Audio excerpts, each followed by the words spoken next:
Oi, gente, tudo bem com vocês? Sejam então bem-vindos e bem-vindas a mais um I360 e hoje estamos aqui com a Ana, uma pessoa incrível que vocês já vão conhecer. Eu vou pedir para ela apresentar um pouquinho da vida dela, que é uma vida cheia de experiências, né, Ana? Muitas. Mas, especificamente hoje, nós vamos conhecer um trabalho muito legal que a Ana também está à frente, chamado Casa Aurora. Eu vou explicar para vocês, ou melhor, a Ana vai explicar para vocês um pouco disso tudo. Mas, Ana, antes de começar, te agradecer primeiro, né? Prazer estar aqui com você. Que bom. Eu quero agradecer em nome de todo mundo aqui do I360 a disponibilidade, né? Sua vida super corrida, mas que bom que você conseguiu estar aqui com a gente hoje. E aí, antes da gente falar da Casa Aurora, conta um pouquinho da sua vida. Como que você chegou até a Casa Aurora, né? E a Casa Aurora a gente pode chamar de uma ONG, é isso? Isso, é uma ONG, uma organização não governamental. E ali com as crianças, na verdade, é só a Casa Aurora, porque eles não entendem muito essa nomenclatura, né? Legal. E aí a sua vida, conta pra gente, como que foi até chegar à Casa Aurora? Vamos lá. Então, meu nome é Ana Luísa.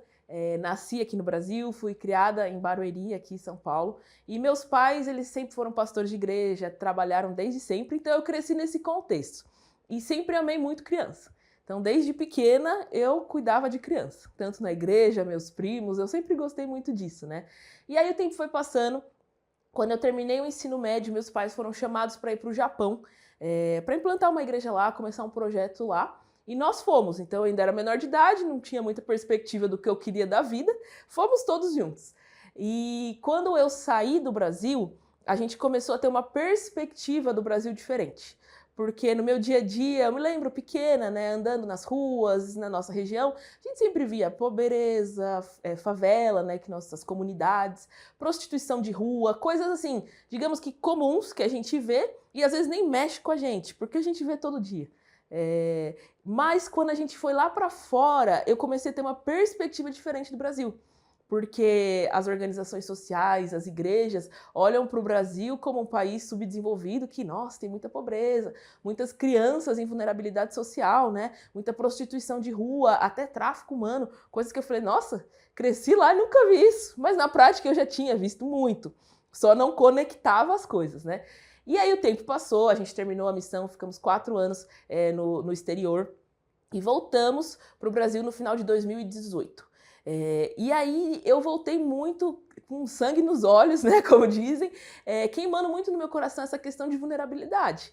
Porque eu já amava muito crianças, pessoas vulneráveis, e eu fiquei pensando, meu, o que eu posso fazer para ajudar meu próprio país? Se o mundo todo vem para o Brasil para ajudar, então instituições, igrejas mandam times para ajudar nosso povo, o que eu posso fazer, né? Principalmente voltado a crianças vulneráveis. Então eu comecei a pesquisar. A gente voltou no finalzinho do ano, tudo fechado, ainda não dava para trabalhar, fazer nada, Natal, Ano Novo, e eu comecei a pesquisar alguns abrigos, né, os SAICAs, que são orfanatos antigamente, né, que a gente conhece, e comecei a visitar. Então eu estava livre, né, sem compromissos, eu ia semanalmente, quase todo dia, e eu era disponível, voluntária, então sempre que precisava de alguma coisa eu ia, e comecei ali a desenvolver amizade.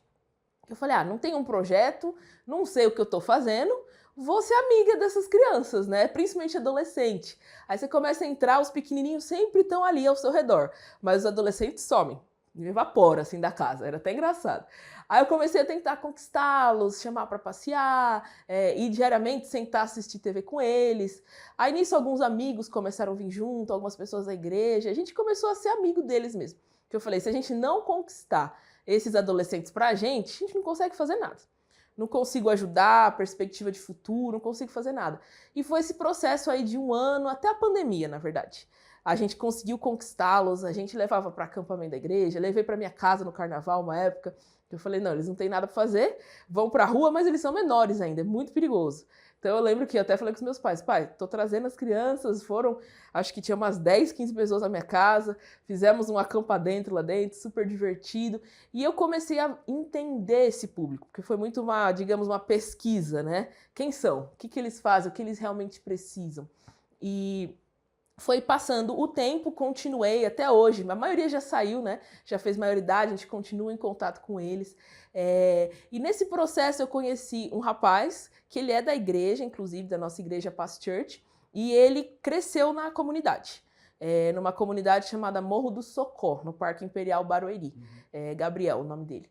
E eles cresceram ali, ele e a família dele, a mãe dele sempre muito protetora, então não deixava eles na rua. Graças a Deus eles terminaram escola, fizeram faculdade, ele e os irmãos, né? E assim, se desenvolveram e saíram da comunidade. Alugaram um apartamento, só que ele também tinha muito esse coração voltado à comunidade. Ele falou, cresci ali, a gente tem que fazer alguma coisa para ajudar as crianças e adolescentes a terem um futuro, né? E ele falou, tenho minha casa lá. Que era uma casa que a família dele, o pai, construiu de 5 para 5 pessoas, assim, 2 andares, mas era pequena. Grande para 5 pessoas, mas pequena para uma instituição. Mas ele falou, vamos começar alguma coisa. E nessa, meu coração queimando com isso, veio muito, muito a calhar. E hoje ele é meu marido, inclusive, Gabriel Mesquita. Nós, nesse processo, nos conhecemos, casamos, né? E a gente começou um trabalho ali dentro. E foi muito legal porque ele já tinha caminhos. Então, como ele nasceu ali na comunidade, ele conhecia as famílias, os adolescentes, todo mundo. A gente começou a visitar as casas. Então, um morro, né, um escadão assim. A gente descia ali 2, 3 vezes por semana, batia nas portas e conversava, porque isso ajuda muito. Que a gente para pensar, o que eu posso fazer? Você tem que conversar. O que a comunidade realmente precisa? Não é o que você tem para entregar, mas o que eles precisam. Porque muitas vezes a gente tem condição financeira, então eu tenho uma cesta básica, eu tenho roupas, eu tenho coisas que eles precisam, mas vai mudar a condição deles? Não. Na prática, a cesta básica dura, 2, 3 semanas, um mês no máximo. Preciso da outra. Então a gente falou, não é isso. Eles precisam de algo mais, né? Precisam sair, mudar de vida. E conhecendo as famílias ali, a gente começou, falou, não, vamos abrir então a ONG na casa mesmo deles. A gente chamava de ONG porque é o que eles conhecem também, né? A gente deu o nome de Casa Aurora, porque nosso alvo muito é brilhar. Então a gente está bem no topo do morro, né? Então a gente sempre fala, né, que a luz da aurora vai brilhando mais e mais até ser dia perfeito, que é um versículo bíblico. E esse é muito nosso coração. A gente brilhar ali para ser um lugar onde as pessoas possam ver uma luz diferente e serem atraídas para serem transformadas. Então, conhecendo as famílias, uma coisa que a gente identificou assim, digamos que dentro de 1 mês, 2 meses, foi a necessidade de educação básica. Porque é uma coisa que a gente fica até absurdado, né? Hoje aqui a gente tem educação gratuita, pública, para qualquer um. Até ensino médio, até faculdade, se a pessoa se esforçar um pouquinho, passar no Enem. Só que eles desistem. Por que desiste? Se a escola é boa, dá uniforme, a escola dá alimento, tudo que eles precisam para terminar, né? Mas a gente via que o destino dos adolescentes estava definido ali. Assim, vou dizer 90%. As meninas acabavam sendo muito carentes por não terem nada, assim, ninguém. Então, elas se envolveu muito cedo na prostituição. Assim, 13, 14 anos, acabavam engravidando. E uma menina não tem o que fazer com um bebê, ela vai ter que criar. Então, ela largava a escola. E os meninos, eles eram aliciados ao tráfico muito cedo, porque eles são os famosos correios, né? O aviãozinho que eles falam. E o aviãozinho ali, eles querem menores de idade porque a polícia não pega. E é dinheiro fácil. Eles vêm pra gente, tia, mas eu ganho 100 à noite, o que eu vou ficar indo pra escola? Não tem aquela visão de eu posso ser algo mais, né? Então, logo de cara, a gente falou, a gente precisa trabalhar com educação. Aí veio o nosso coração como Casa Aurora, né? Que a gente falou, a gente entendeu a necessidade. Agora, vamos descobrir uma solução, né? O que podemos fazer? Então, esse foi nosso início ali, em 2019. Foi um ano logo depois que eu voltei do Japão, a gente começou. E, como a gente sempre fala, foi aos trancos e barrancos. Porque eu sou formada em psicologia, meu marido é formado em comunicação, e a gente tinha um monte de amigos, um monte de gente assim que se juntou. Mas ninguém expert em educação, ainda mais numa situação de vulnerabilidade ali na favela, né? Nossa, então que foi legal. bem desafiador. Que legal. Ô, Ana, então a Casa Aurora é uma ONG que vai, claro, prestar todo o apoio, né, que vocês identificam que é preciso, mas se a gente puder dizer assim, aí me corrija se eu estiver errado, o foco principal é voltado para a educação. Educação, isso. O que a gente desenvolveu, né? No começo, a gente A gente não tinha muita experiência, até hoje a gente está ganhando experiência, mas a gente recebia as crianças. Então a gente deixava as portas sempre abertas, quem quiser vir, vem. E as crianças vão mesmo, né? Eles vão só para estar junto. A gente nem servia lanche no começo, porque a gente falava, ó, não quero que eles venham para comer. Não quero que seja esse o alvo deles. Lógico que a gente quer suprir isso. Mas eles precisam entender que a gente está aqui para outra coisa, né? E eles iam. Só que era muito uma frequência, assim, meio que aleatória. Eles iam quando dava, não iam, não tinha compromisso. E a gente não tinha um método. Então, no início, a gente falava que era um reforço escolar. A gente, às vezes, tentava pegar atividades da escola e trabalhar com eles. E aí a gente foi aprendendo. Então, depois veio... desde o início, a gente tem uma pedagoga voluntária. Depois de alguns anos, a gente contratou ela para ela desenvolver ali a organização, né? Então, a gente sempre fala para ela, você não está aqui por dinheiro. Porque a gente não tem tanto dinheiro assim. Você ganharia muito mais em outro trabalho. Mas ela tem muito coração por aquelas crianças. Ela está desde o comecinho ali com a gente. Então, a gente desenvolveu um método que hoje nós chamamos de apoio à educação. Não é exatamente um reforço escolar, né? Entendi. Isso é muito legal, né? Porque vocês desde o começo já pensam nessa construção, mas a partir de uma profissional já, né? Isso faz muita diferença, até nesse desenvolvimento das crianças, eu acho que é fundamental isso, né? Com certeza. Foi essencial. Quando a gente entendeu que uma das características da comunidade, né? Então a gente faz uma pesquisa de perfil ali do nosso público. Eles não têm disciplina. E não é nem por mal. Sim. Mas eles nunca foram ensinados. Então, coisas básicas. Dentro de uma casa, você tem um responsável ali com você. Você vai acordar, você vai escovar seus dentes, vai tomar seu café da manhã, você vai para a escola, coisas bem básicas da vida, sabe? Sim. Trocar de roupa, aí você vai entrando na puberdade, você vai aprender a usar desodorante, as meninas a manter uma higiene, coisas simples da vida que envolvem disciplina. Sim. Não é prazeroso você escovar o dente quando você é criança, tomar banho. Mas é uma disciplina. A gente percebeu que eles não tinham. Eles não têm isso, não são ensinados, não faz parte da cultura familiar deles, né? Então, um dos nossos pilares hoje é a disciplina. Então, coisas simples. Tem que chegar no horário. Se não for vir, só justificar.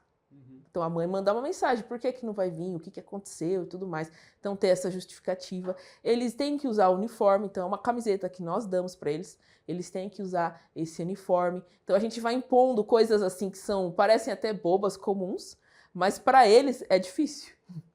E eles têm que seguir essas regrinhas, né, que a gente coloca, entrar só no horário. Então, a gente tem a troca de turno, né? Então, meio-dia acaba a aula, eles têm até meio-dia e meio para almoçar. Meio-dia e meio entra outra turma, eles não podem entrar antes. Então, todas essas disciplinas a gente viu como muito importante, porque a gente começou a trabalhar com as famílias, né? Não tem como você ficar só com as crianças, você conhece todo mundo. A avó, a tia, a mãe, o primo, você vai indo, né? E eles precisam de trabalho, que a gente dá a cesta básica. Então, a gente criou um círculo que a gente dá a cesta básica para as crianças que estão com a gente, para as famílias, né? Mas acaba, porque eles precisam de trabalho. Sim. Eles precisam aprender, que sempre dizem, né? Você não dá um peixe para a pessoa, você ensina a pescar. Exato. Eles precisam disso. Mas a gente brinca que a gente queimou muita ficha com isso. Porque com os contatos que a gente tem, a gente ia conseguindo trabalho. Mas ninguém ficava. Mesmo as famílias, né? Pais, mães, tios. Os pais, principalmente, assim. A gente falou, eles precisam de um trabalho, a gente tem contatos, coisas simples, né? Vai trabalhar na casa de alguém. A gente conseguiu queimar todas as nossas fichas, a gente brinca. Porque eles não têm disciplina. Então, acordei, não tô afim hoje? Não vou. Não vou avisar meu chefe que não vou. Até questões de roubo de comida, coisas simples. Que a gente falou, interessante. A gente precisa preparar na próxima geração. Exatamente. E isso que você fala é muito legal, muito interessante de se pensar, porque o que você identificou nas crianças é nada mais do que o reflexo dos pais, que são esses que precisam ir para o trabalho, e as crianças são só um reflexo, né, dessa educação, só um reflexo. Que também não tem culpa, eles tiveram também dos pais, que talvez é uma coisa muito interessante socialmente, né? Porque é uma estrutura social que foi quebrada desde o começo. E não é nem questão financeira, é cultura.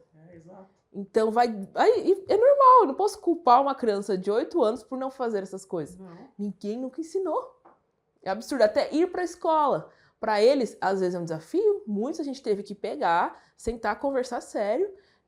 que a gente vai ganhando autoridade através do amor, né? A gente sempre fala. A gente ama de verdade, que a gente tá lá, faça sol, faça chuva, estamos lá, a gente comemora os aniversários, conhece as famílias, visita, leva para nossa casa, virou família todo mundo, né? Então eles escutam muito. Então tem a hora que a gente já foi na escola, por exemplo, receber carta do conselho tutelar porque a criança não ia para a escola. Eu falei, a escola é na esquina da sua casa, não precisa nem passar pela rua. Porque você sobe o morro, tem a escola no final do morro ali, né? Aí a gente falou, o que está acontecendo? Então dá um puxãozinho de orelha, pronto, resolveu. Coisas que os pais às vezes não fazem, entendeu? Então a gente começou a tentar suprir, hoje a gente fala, né, tudo, mas com foco na educação.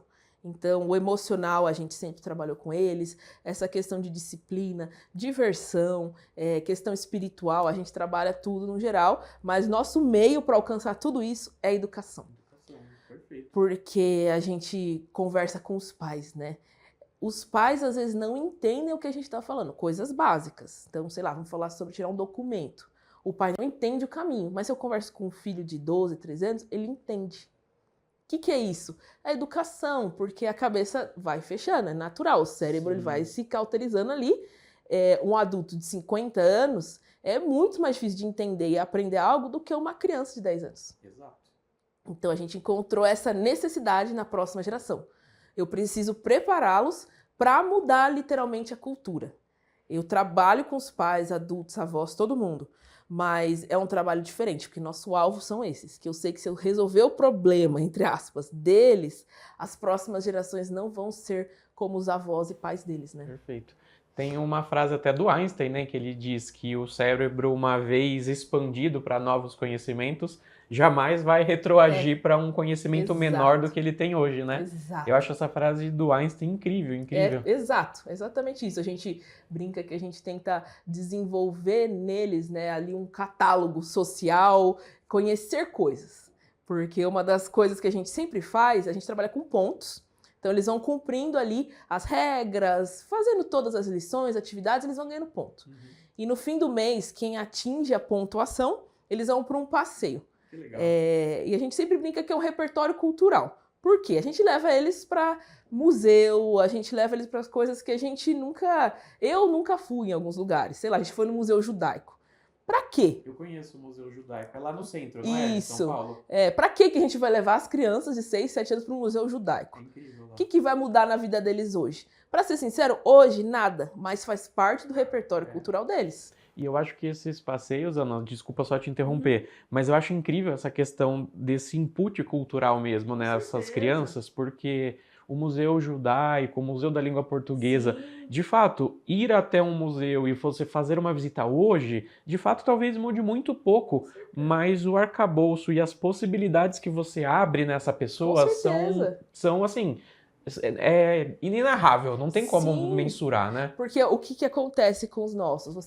A gente pergunta onde você mora, qual é o seu país. Eles não têm nem noção. Para eles existe Parque Imperial e no máximo Barueri e Osasco, cidades, né?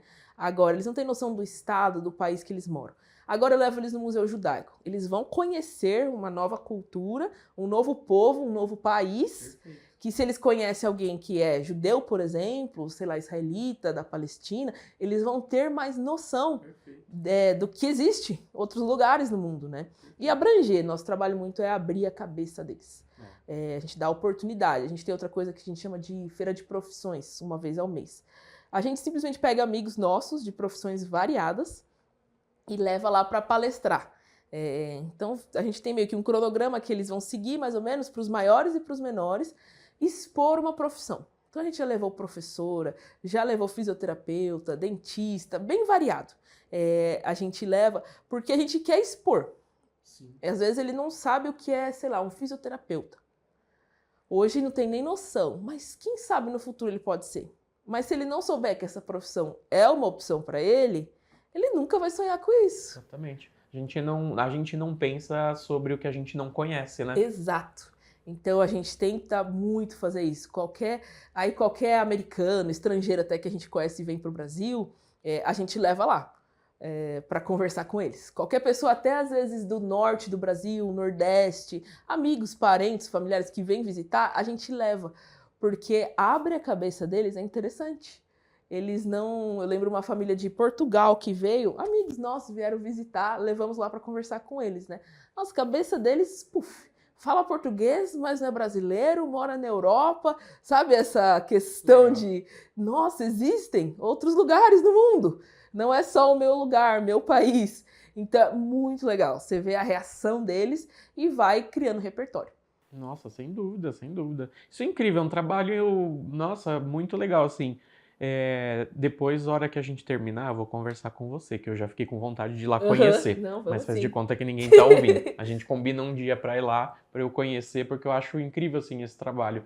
E quando a gente pode modificar vidas, né, isso é mais incrível ainda. Com certeza. E é essencial, porque a gente já vai vendo a diferença, né? A gente sempre fala que os que estão com a gente desde o início, então 2019, já estão há alguns anos com a gente, hoje já são adolescentes, grande maioria, 12, 13, 14 anos. A gente já vê a diferença na cabeça deles, até no relacionamento com a gente, né? Então muitos deles a gente precisa chamar para conversar. Claro. Adolescentes, às vezes, precisa de um puxãozinho de orelha. Sem Meu, dúvida. você tá aí se metendo no tráfico, o que você quer da vida? A gente é bem sincero com eles. Que futuro você quer? A gente usa até as famílias dele como exemplo, porque os pais dizem que não querem que eles sejam aquilo. Então a gente tem essa autoridade, falar, você quer ser igual ao seu pai? Seu pai tá na prisão, por causa disso, disso, disso, é o que você quer?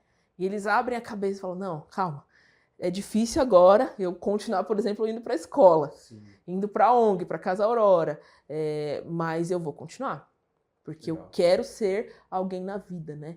Então a gente foca muito nisso. E a gente sempre fala, né, uma frase que a gente usa muito é parar por um, porque nossa rotina é puxada, a gente tá com mais de 60 crianças ali dentro e vai girando, né? Vai indo, vai indo, vai indo, vai indo, vai indo, você se torna um robô, né? Porque trabalhar com criança exige muito, você cansa, fica tudo no automático. Mas a gente pega muito no pé dos nossos funcionários e nós mesmos, como liderança ali, a gente fala, pare por um. Às vezes tem aquela criança que ela tá triste. A gente não sabe o que passou. Ela não sabe se ela tá com fome, se aconteceu alguma coisa na casa dela. Se você simplesmente sentar, conversar com ele, ouvir, você não vai ter solução, mas você escuta. Já muda aquela criança e até abre o coração dela para aprender, para fazer a atividade naquele dia, para fazer a lição. Então a gente foca muito nessa individualidade. Nem sempre a gente consegue, porque são poucas mãos, mas a gente busca sempre conhecer cada um pelo nome, conhecer o pai, a mãe de cada um, conhecer o histórico de cada um, que isso influencia muito na hora do vamos ver. Saber quem é o pai, onde está o pai, quem é a mãe, onde está a mãe, qual é o histórico dessa criança, em que contexto ela nasceu, porque isso influencia muito na aprendizagem. Nossa, sem dúvida. Eu fico aqui pensando que, imagina só, né? Você falou que tem 60 crianças lá.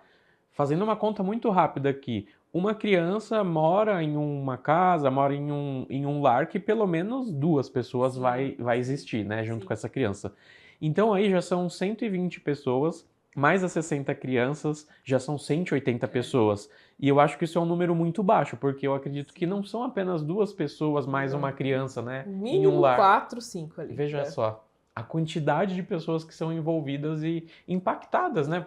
Com Pelo certeza, projeto, com pela certeza. Casa Aurora, né? E a gente busca muito passar esse coração que nós somos sim uma ONG, uma instituição, mas que os adolescentes, principalmente os maiores que entendem, né, a gente fala, a gente é família.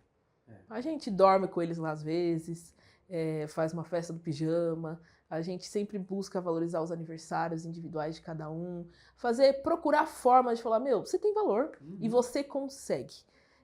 Porque a gente sempre dá o alvo para eles. O seu alvo é o seu próximo degrau. Então, o seu próximo degrau não é o mesmo que o meu.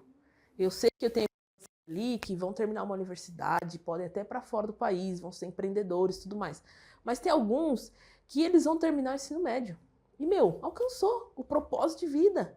Tô feliz. Me empolgo. Até as notas, né? A gente pega boletim deles da escola, a gente tenta acompanhar sempre na escola. Às vezes um tirou, sei lá, todas as notas vermelhas. A gente senta e conversa, ó, pro próximo semestre seu alvo é tirar tantas notas azuis. E eu vou celebrar se ele conseguir. É diferente de alguns que tem uns que você vê um potencial, você fala, meu, essa criança nasceu na comunidade, mas tem uma inteligência surreal. Você tem que tirar 10.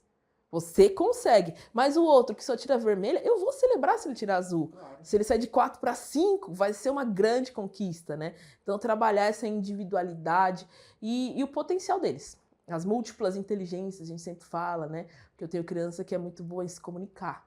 A gente tem até uma pequena lá, ela tem 9 anos. Ela é extremamente comunicativa. Então vai visita lá, ela que apresenta a Casa Aurora para visita. Legal. Porque ela é muito boa. Toquinho de gente, mas ela é muito boa. Agora ela não gosta muito de fazer lição, preguiça, né? Muitas vezes. Mas a gente usa o que ela é boa, lógico. Entendeu? Ser boa nisso, vambora. Tem uma outra que é muito boa em memória, você joga jogo da memória com ela, ela é excelente. Então a gente vai tentando valorizar essa individualidade, porque eles podem crescer no que eles são bons. Lógico que a gente vai trabalhar tudo, mas o que você é bom, você pode se destacar. Sim. No meio de todos, né? Os adolescentes a gente põe, hoje vocês vão aplicar a prova. Então eles desenvolvem uma prova e aplicam até para as professoras. Então a gente vai trabalhando muito isso. E hoje a gente chegou num método que a gente chama de trivium, né? Então nosso alvo ali, a gente tentou muitas coisas. Não vou contar tudo porque é um monte de coisa que a gente já tentou. Mas hoje nosso alvo ali é que eles aprendam a ler, escrever, entender o que eles estão lendo e escrevendo e reproduzir. Então, a gente trabalha na gramática, na lógica e na retórica. São esses nossos 3 pontos principais. Então, a gramática, aprender a ler, básico. A lógica, você entender o que você está lendo. Porque você pega um livro, você consegue entender, já muda a sua cabeça. Exatamente. E depois reproduzir. Então, a gente tem ali sempre a apresentação de livros. Para os pequenos que não sabem ler, eles apresentam as imagens, mas eles têm a capacidade de criar uma história em cima da imagem. Nem precisa ser a história certa, só apresentar o livro ali para a gente. Os maiores, eles já leem livros mais complexos e tem que apresentar. Aí a gente sempre dá ponto para eles, dá prêmios para quem ganhou, para ir incentivando isso, né? Então, uma vez por semana, eles estão com a gente 2 vezes por semana, né? Uma vez por semana é só leitura. Então eles vão tendo desafios de pegar livros, vão ler os livros, vão entender, vão apresentar, eles ficam ali a manhã toda ou tarde toda trabalhando isso, né? Ô Ana, tem muito assunto aqui pra gente falar, tem muita coisa, né? Mas eu queria só perguntar uma coisa para eu também entender. Um dia, por exemplo, na Casa Aurora, a criança ela vai para a escola, né? Ou durante a manhã ou durante a tarde, e aí eles estão na Casa Aurora no contraturno, né? Exato. Aí vamos supor que a criança estuda à tarde, então ela vai para a Casa Aurora pela manhã. Aí o que é um dia na Casa Aurora? Ela chega, ela já começa a estudar? Como que é uma rotina de um dia? Tá. Então a gente fez uma rotininha bem legal para eles terem várias coisas. Então uma criança chega ali 9h30 da manhã, 9 horas da manhã, vai sempre assinar a lista de presença, pegar crachá, coisas assim para ir criando rotina com eles, né? Sim. Eles vão sempre cantar o hino nacional. É uma coisa que a gente procura ensinar, fazem uma oração, tem um tempo, a gente tem um negócio que a gente chama ficha de emoções. Então a gente dá um papelzinho para eles. Para os pequenos eles desenham, os maiores eles identificam lá numa árvore de emoções e eles escrevem ali as razões daquilo, né? Então a gente tenta ter esse momento que olhe para você. Sim. O que você está sentindo hoje, o que você está passando. E a gente sempre lê aquilo, tenta conversar com eles. E aí depois eles têm as regras. Então a gente chama de cultura da Casa Aurora. Nós temos 10 pontos que a gente desenvolveu uma cultura. Então, por exemplo, nós respeitamos os colegas e os professores. Nossa boca abençoa e não amaldiçoa. Então, a gente foi muito baseado na cultura deles, trazendo contrapontos, entendeu? Então, por exemplo, eles xingam muito. Então, nossa boca abençoa, não amaldiçoa. E o que a gente faz? Eles têm que decorar isso e todos os dias eles vão citar todas as regras. A cultura, né? Que a gente sempre enfatiza muito. E aí eles vão aplicando isso. Então eles vão cobrando uns aos outros, cobram até a gente, se a gente não aplica. Então depois disso a gente inicia as nossas atividades. Então o primeiro dia da semana são lições. A gente separa eles por turma. Não é o mesmo nível escolar. Então a gente separa por cor, para ninguém assim, discernir. Então é rosa, marrom, verde, amarelo, cada um tem uma cor, cada turma tem uma cor. E varia muito as idades. Então eu tenho criança de 6 anos que não é alfabetizada, também tenho criança de 11, 12, 13 anos que não é alfabetizada. Então eles acabam estando na mesma turma, né? Então, baseado em turmas, eles sentam nas mesas, eles têm a pasta, eles têm o caderno, eles têm todo o material deles que fica com a gente na ONG e eles vão começar as atividades. E a professora, então nossa pedagoga e a auxiliar vão sempre estar ali ao redor auxiliando. Então aí elas pegam, tem dia da semana que elas pegam algum específico para dar uma atenção especial, fazer uma lição. Principalmente a turminha de alfabetização, elas sempre estão em cima. Mas os maiores a gente incentiva muito e até pontua, né? Dá pontos para eles fazerem sozinhos. Legal. porque a gente quer trabalhar muito essa autonomia e eles serem autodidatas, né? Porque eles conseguem ler o enunciado e responder uma pergunta, ler um texto e interpretar. Às vezes precisa de um toque aqui, um toque ali, mas não precisa ficar sentado junto. Então eles fazem isso, essa primeira parte, e a gente sempre encerra com meia hora ali de jogos, às vezes a gente faz jogos de tabuleiro, jogos em grupo, ou eles às vezes querem só conversar com os tios, né, com os professores, sentar e trocar uma ideia. Eles encerram com isso, e aí eles vão para a refeição. Legal. Então, meio-dia até meio-dia e meio, a gente serve um almoço ali para eles, aí eles já vão direto para a escola. Legal. Porque a escola é bem pertinho, só na esquina, não precisa nem atravessar a rua. Da grande maioria, não todos, né? Sim. Então eles já sobem direto para a escola. Legal. E aí as crianças, elas podem, acredito que deva ter uma faixa de idade, né? A partir de uma determinada idade. E aí você comentou até os 18 anos, é isso? É nosso alvo. Hoje a gente não tem. A gente põe até 18, 17 anos, porque a gente quer ficar com eles até terminar a escola. Sim. Esse é o nosso alvo, a gente não vai mandar embora. Entendeu? Nosso alvo, que é agora o desafio atual, que a gente está com crianças fazendo 15 anos. Nosso desafio atual é prepará-los para o mercado de trabalho. Perfeito. Então não é mais só sobre a educação, né? O aprender a ler, escrever, ser alfabetizado. Mas eu preciso preparar eles para trabalharem. Então a gente está começando agora um protótipo aí de projeto para esse segundo semestre, de uma turminha específica dos mais velhos, para tentar desenvolver alguma coisa, continuar a educação, porque eles ainda estão na escola, mas começar a trabalhar mais essa mente empreendedora, questão de business, de trabalho, como se portar, o que fazer, entrevista, para a gente conseguir, eles com 17 anos, lançar de vez, né? Voe é um dos projetos que a gente tem ali, né, de educação. Então, para eles voarem, literalmente voarem, né? E aí também a gente, no segundo dia que eles vão com a gente, o alvo é só leitura. Então tem toda a rotininha inicial, né, de assinar lista, chamada, cultura e tudo mais, só que eles vão trabalhar com livros. Então a gente tem uma biblioteca, às vezes eles escolhem, às vezes a professora já indica um livro baseado na faixa etária, né, e é tempo de concentração. Cada um no seu cantinho, a gente põe uma música ambiente, às vezes joga um tapete no chão, vocês vão ler. Às vezes eles se preparam para a apresentação, às vezes eles fazem um resumo do livro, mas o alvo é voltado a livros. Amanhã, praticamente toda, né, ou à tarde. E no final também, a gente sempre faz jogos, alguma dinâmica, para descontrair, ter esse momento de relaxar, refeição e escola. Muito bom, muito legal. Tá vendo ali? Atrás da câmera? Então, você tá vendo que ele já tá meio bravo, né? Isso é um sinal que a gente deve acabar logo, porque senão ele fica bravo, né? Então vamos encerrar, mas ele vai deixar eu fazer mais uma pergunta para você, que eu acho que é importante. O trabalho é incrível, né? Tem muita coisa a mais para a gente falar, tem tanta coisa que não dá porque o Matheus fica bravo, a gente tem que encerrar no tempo que ele pede. Mas, se as pessoas quiserem também contribuir, quiserem ajudar, é possível hoje fazer... Eu não sei se ajudar só na questão financeira ou se também pode na questão financeira, mas se a pessoa, ela é... Não sei, eu vou dar um exemplo. Professor. E ela quer também ser um voluntário. Isso é possível? Como que é essa situação hoje, né, do receber ajuda da Casa Aurora? Com certeza, é a nossa base. Como nós sobrevivemos hoje, né? Então a gente sobrevive muito de doação de amigos, parceiros, igreja, empresas. Essa é a nossa base de sobrevivência. Ana, e doações, quando você diz, são todos os tipos. Por exemplo, alimentos, financeiro, material escolar, material. livros, Isso é legal, né? Porque às vezes as pessoas acham que é só ajudar com o dinheiro, né? Não. Existem outras formas. Outras formas. Até, por exemplo, a gente tem um parceiro que ele faz marmitas. Ele queria contribuir de alguma forma. Então ele doa as marmitas. Copo, né? Às vezes a gente recebe doação de copos. Qualquer tipo de material. Começo de ano, meio de ano, é sempre material escolar, a gente sempre precisa, porque entram novos alunos. Então, qualquer tipo de mão de obra.